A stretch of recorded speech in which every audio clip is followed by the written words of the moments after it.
How's it going, guys? Soma here again. I promised you more awesome content. I wasn't lying. We're about to check out something that I have been waiting for a while. If you guys like Sid Meier and all of his games, you're going to love this because we have Starships. Who are you guys? What's going on? Hello. What's up? Hello. I'm Annette Cardwell. I'm a programming director at Wikia, and I'm here with Sactage, who's one of our super fans from Wikia, and David Hinkle, who's representing 2K Games. And 2K is a partner with Wikia. We work with them because we have some of the biggest super fans on the web. Sure. And Sactage being one of them. He's been working with us on the Civilization community on Wikia, and of course, Starships is part of that.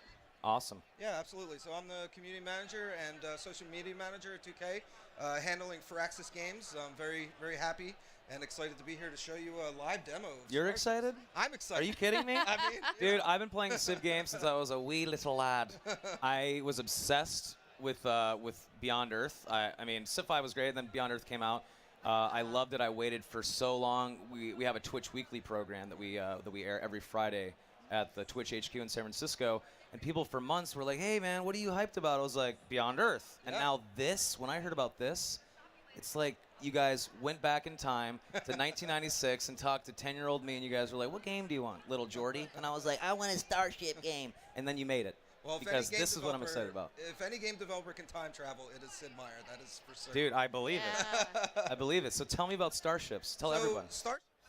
It ties in with Civilization Beyond Earth. Basically, the story of Civilization Beyond Earth is that humanity was in peril in the future on Earth, had to send out these seeding expeditions, and go and populate and colonize new worlds. Starships ties in with Beyond Earth because it takes place many, many years after your final turn in Civilization Beyond Earth. You've heard a distress beacon from another seeding expedition, and you construct a star fleet and essentially go out and get your adventure on. Oh, dude, I love it. I cannot wait. I'm going to ask about release date later. We'll get to that. Can we jump in and check out the game? Sure. Let's do it. Let's check out the game, for sure. All right, let's just do it. You walk us through what you're doing, man. All right, so if you played Civilization Beyond Earth, these 8 individuals should be familiar to you. Absolutely. They look a little different, though. They do look a little different. Yeah, they do. The years have progressed, and so their technologies and their abilities have also progressed. Awesome. So affinities were a big thing in Civilization Beyond Earth. Guiding principles for humanity, and they're present here. So you have the Harmony, which I like to call the space hippies. I was always Harmony. I was always a space hippie because they were OP. Miasma, I'll walk through it all day. Yeah, I loved it. I breathe it in. I love it. I loved it. It makes me feel great. You've got Purity, who these are the individuals that are kind of holding on to humanity's ideas. Yes. Refusing change. And then you have the cool Supremacy affinity, which is all around robots and using technology to hybridize mankind and become better beings. So I'm going to go with Bolivar here as my leader because we get the extra actual ships. So instead of starting with 2 ships, we get to start with 3. So nice. Okay. And I'm going to go ahead and bump up the difficulty a little bit, and I will make our map pretty big, and I will start the game. So this is just a primer screen, kind of showing you some of the aspects of the game. I like to sum it up as an adventure-driven tactical strategy game. It has it has tactical elements and strategic elements. Right here, what you have is the strategic layer, which is your screen where you're managing resources. You're going out to planets and trying to gain influence to grow your galactic federation. And you have all the strategy tied in with that. So resource management, stuff that any Civilization player should be very familiar with. So at this point, you're not trying to colonize the planet. You own the planet already. Well, I have one home world. One home world. We've heard the distress beacon. Sure. We're trying to go jump out there and see what's up. And that's when we go and encounter these other planets, and we're able to take part in missions. We spawned with some dark matter here, which is really good. I'm going to jump over there real quick. Cool. Because every time you go to dark matter, you get a battle card. And these are unique cards that you can use when you're in the combat layer, disposable cards that you get anytime you go into the dark matter there. Awesome. So what that also has done for us now here is we've discovered a whole other civilization is already there. We can see there's some, they have their own home world here. They have 5 billion people that are on this home world, and they Tight have squeeze. I like that. so we've already discovered other people. This is turn-based. There's no multiplayer. It's all against AI opponents. So I basically go and do all the things I want to do on my turn, and my turn, then the AI opponents will take over. Will there be multiplayer in the release? No. Okay. This is a single-player game. This game was designed by Sid Meier himself and a small team at Firaxis Games. So this is not individuals that were building Civilization Beyond Earth. It's completely separate. Cool. And it's just a idea Sid had and wanted to execute on. Great. But enough of that. We got a lot more dark matter down here. Yeah, If this was a check it game out. that I wanted to keep playing, I would go and farm more cards. But let's go. Is this one of those one more game or one more turn kind of games? It Well, is. It's a Sid Meier. It has game. Sid Meier's name on it. I just wanted to hear you say it. Okay. I already know. I know. So we're jumping into a mission here, and we get this little primer screen showing us some stuff about the planet, and we can see that due to solar storms, my eyesight is terrible, so I can't read that far. Due to solar storms, critical hits cannot be repaired in this star system. So there you go. So you have unique modifiers with each planet. I can go in and get a bunch more information here, but for the sake of time, I'm going to jump into the mission. Sure. So this is an escort mission. Missions vary. They're all randomly generated within each game that you play. So this is ostensibly what I have to do here is escort this VIP ship to this beacon up here. Sweet. And get them out of here. But I have some opposition. So you have different classes of ships. This is basically the combat layer here. Of course, Sid Meier, you got your hexes there. You have to have your hexes. Of course. So a ship's engines determine how much movement it can do in a turn. So this is the VIP escort ship. Doesn't have any weapons. Has great engines though, so I can move him around pretty far. Okay. And I want to keep him out of harm's way. Another interesting thing too is because this is such tactical kind of. It has a lot of similarities to XCOM actually. Cool. It's very tactical combat, so ship orientation is also a big deal. So you can hide behind a planet if you need to. You can hide behind a planet. You can hide behind asteroids. That's that awesome. will affect I love your that. line of sight and how you get things done. So Cool. And I'm working with my Supremacy ships here, which are pretty cool looking. Very robotic. I like it. Yeah. Yeah. Very cool. So yeah. Can we see you blow something up? Yeah, absolutely. I'm trying to get there.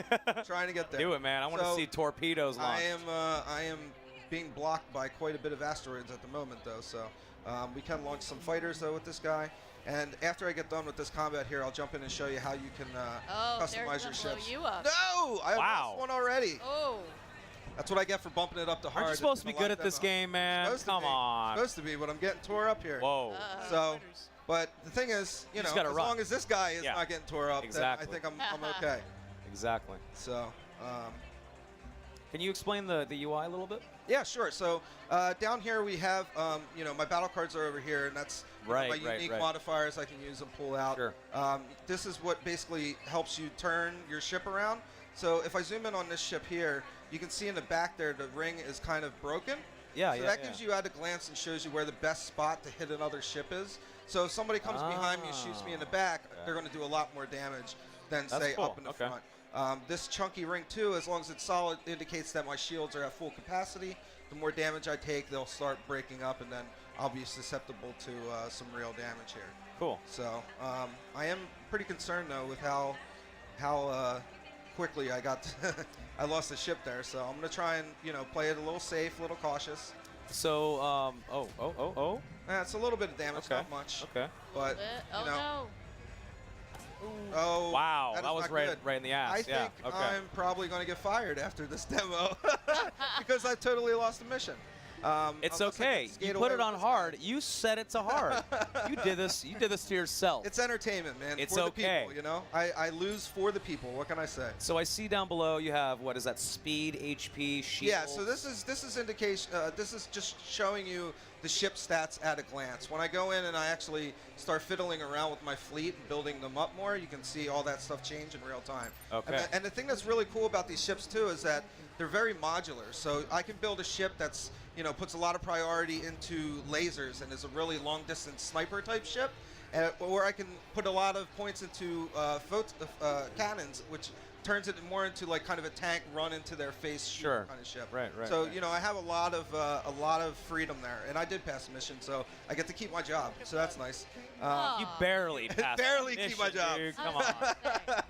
So whenever you click on your ship, can you actually like go? I'm not saying like walk around inside the ship, but can you like see what your ship kind of looks like if you if you want to customize or whatever, can you click on your ship, so like look inside? That's what I'm going to do right now, actually. Yay! Now that we're back Okay, out, give the cool. people what they want. Yay. So now that I'm back out in the strategic layer, I can click here and go in and take a look at my ships. See, Their this entire I love this kind of stuff. I love like building up my little So ship. this is where the modular aspect of what I was talking about comes into play. So we have things like our engines, which dictate how many tiles I can move in one given turn.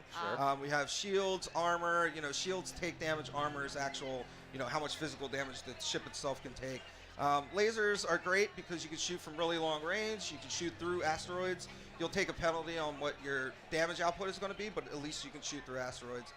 You have your plasma cannons here, and those are more your short-range kind of shotgun-type weapon. Sure. Right? That's how I equate it anyway. Then we have torpedoes. I'm going to put one torpedo. Well, first I've got to repair, and I'm going to put one torpedo there just so I can have a ship that has a torpedo. And then you also have your sensors. There is a stealth aspect to it.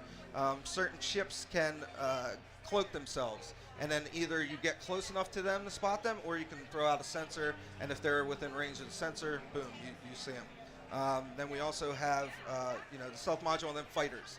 So another thing launch fighters. Yeah, you can launch fighters. So Cool. another thing that you can do that's really cool is you can kind of build this carrier that's this massive, deployer of fighters. So you put more points into that, and then you can just send out like 8 fighters from one ship, and the ship itself doesn't necessarily do a lot of damage. I but, like that a lot. That's super cool. You can spam fighters, so I like that a lot. pretty nice. So I have a question. So as far as customizing the ship goes, I know you can do all the modules, but can you actually customize the appearance of each ship, or? Yeah, so actually the modules themselves do dictate kind of how ships change in color. I mean, you can see there's a little bit of a color flare there, which is also here on the side. So at a glance, I can see, okay, I put torpedoes into my Corvette here with the white flare there. So I know at a glance on the battlefield, that's that guy.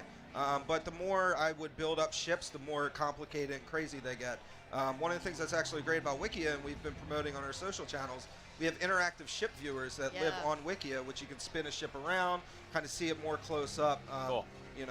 than ahead of the game's launch. So that's really cool. Check out Wikia or our social channels for that. Another thing too, you might be wondering what the color schemes are about. So you can see a green planet has green text, orange text. That's another thing. Just at a glance, shows you how difficult the mission will be to undertake. Okay. So, yeah. But So shall we is this one of those? So with Starships, I know with Civilization, you can have games that last hours or games that last months if you really want. Is it the same deal here? Like I can keep exploring. you can agonize over I love agonizing. I love agonizing. It's the best. It's a Give great me a feeling. 2-month game. Absolutely. I love that, dude. You can invest a ton of time into this. There are so many variables and so many things to really think about, and that's why I like the combination of both the tactical layer and the strategic layer, because the strategic layer is where you're going to get more of that classic kind of Civ stuff, and then the tactical layer is where you're going to get the combat, kind of breaks it up a bit. So you get the best of both worlds, a little peanut butter and chocolate, if you will. Well, dude, I'm loving this, man. Yeah, Thank you guys so much for coming out, of course, and showing the game. Thanks. It's like I said, I'm super stoked. Super stoked. Yeah, so am I. It's we You actually get to already play it, man. Whatever, dude. You get to hang out with it every day. Hey, but soon. It's true. Yeah. Yeah, soon. So it launches March 12th for $14.99 on PC, Mac, and iPad. $15. That's it. $15, man.